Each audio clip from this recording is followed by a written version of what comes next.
Sebuah bandara berdiri megah di tengah kawasan industri raksasa Morowali. Bukan bandara negara, bukan bandara umum, tapi bandara milik korporasi. Itulah Bandara IMIP. Yang menjadi pertanyaannya, apakah bandara ini sudah memenuhi semua regulasi negara? Pak Syafri bilang, bandara ini nggak punya bea cukai dan imigrasi.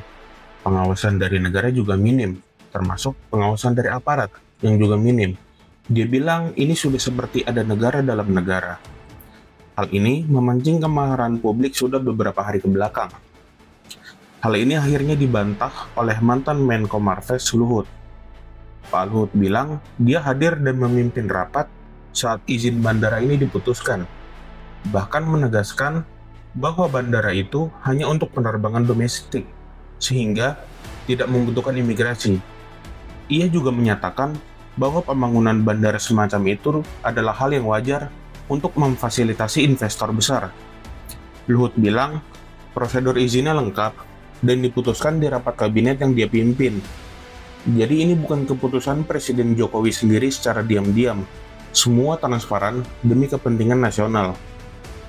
Pertanyaannya bukan cuma masalah bea cukai dan imigrasi. Apakah bandara domestik berarti tidak ada pengawasan sama sekali? Bukankah bandara domestik harus tetap ada pengawasan dari otoritas bandar udara di bawah Kemenhub? Bukankah keamanan bandara juga harus tetap di bawah otoritas aparat keamanan negara? Masyarakat jadi bertanya-tanya, kalau bandara itu khusus domestik, mengapa operasionalnya begitu tertutup? Mengapa akses aparat negara terbatas?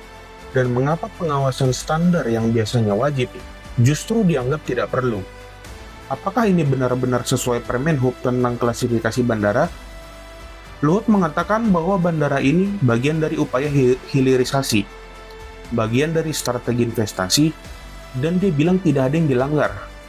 Tapi, tidak ada upaya untuk memberikan penjelasan lebih dalam soal pasal-pasal yang dipertanyakan.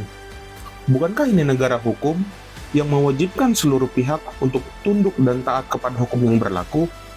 Jadi, apakah benar negara sedang menjaga kedaulatannya?